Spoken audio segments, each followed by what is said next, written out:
नमस्कार मित्रमैत्रिणी, स्वामी समर्थ. स्वामी समर्थांची कृपा मिळवण्यासाठी करा या गोष्टी. स्वामी होतील प्रसन्न, करतील इच्छापूर्ती. अशक्य ही शक्य करतील स्वामी. या तारक मंत्रांच्या ओळीमध्ये किती सामर्थ्य आहे.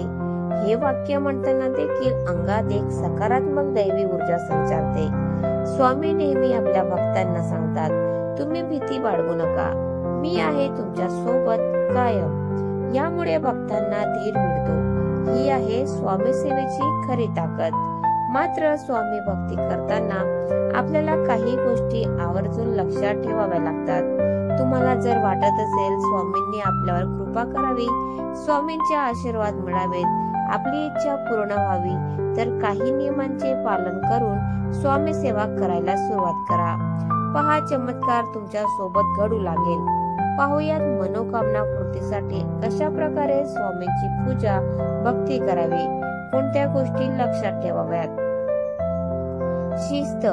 स्वामींची भक्ती करताना सर्वात पहिला नियम म्हणजे तुम्ही तुमच्या दैनंदिन जीवनात आणि भक्ती पूजापाठ करताना देखील शिस्तबद्ध असायला हवे. सकाळी लवकर उठून स्नान झाल्यानंतर देवपूजा करावी, आपले नित्यकर्म करावे. कोणतीही गोष्ट करताना ती शिस्तीत करावी.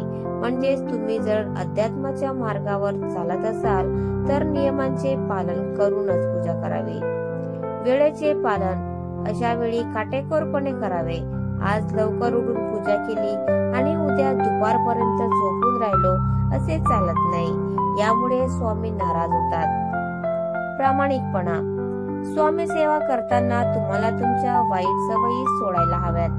त्यातील सर्वात महत्वाची गोष्ट म्हणजे खोटे बोलणे, फसवणूक करणे. काही जण म्हणतील, आम्ही फसवणूक करत नाही, आम्ही फ्रॉड नाही.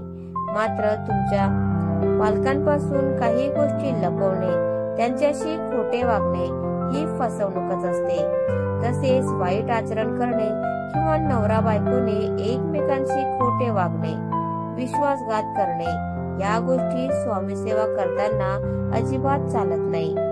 अशा लोकांवर स्वामी कधीच कृपा करत नाही. द्वेष. देव आपलं चांगलं करत नाही असं म्हणून दुसऱ्यांचा वाईट विचार करणारे लोक कधीच आयुष्यात प्रगती करू शकत नाहीत. काही जण तर आपल्या आयुष्यात आनंद नाही म्हणून इतरांचा आनंद हिरावून घेण्याचा प्रयत्न करतात.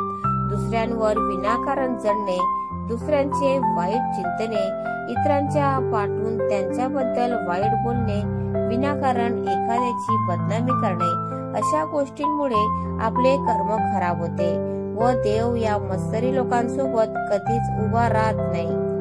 त्यामुळे कोणाचाही द्वेष करू नका. मन चांगले ठेवा, स्वामी सदैव साथ देतील. सकारात्मकता. आपले विचार नेहमी सकारात्मक ठेवावे. यामुळे आयुष्यात चांगल्या गोष्टी घडू लागतात. मात्र काही लोक हे सतत निगेटिव्ह विचार करतात. स्वतःबद्दल आणि इतरांबद्दल देखील नकारात्मकच विचार बोलतात. असे लोक आयुष्यात कधीच यशस्वी होऊ शकत नाही. या लोकांवर देव सुद्धा कृपा करत नाही. ज्यांना स्वतःवर विश्वास नाही त्यांच्या पाठीशी देव उभा राहत नाही. त्यामुळे स्वामी सेवा करताना आपल्या मुखातून नेहमी चांगले शब्द बोलावेत, सकारात्मक विचार ठेवावेत. विश्वास. देवावर विश्वास असला की नशिबात नसलेल्या गोष्टी देखील मिळतात असे बोलले जाते. स्वामी विषयी तर तारक मंत्रात सांगितले आहे, अशक्य ही शक्य करतील स्वामी. मात्र हा चमत्कार किंवा अशक्य गोष्टी शक्य केवळ त्यांच्या सोबतच होतात ज्यांचा आपल्या देवावर पूर्ण विश्वास असतो. त्यामुळे देवपूजा करताना किंवा स्वामी सेवा करताना पूर्ण समर्पणाने आणि विश्वासाने स्वामीकडे पहा. ते तुमचा विश्वास तुटू देणार नाहीत. तर मित्रांनो, तुम्हाला आजचा व्हिडिओ कसा वाटला प्लीज कॉमेंटमध्ये नक्की सांगा. आणि व्हिडिओ जर आवडला असेल तर व्हिडिओला लाईक करा, शेअर करा आणि चॅनलला सबस्क्राईब करायला विसरू नका. धन्यवाद. Thanks for watching.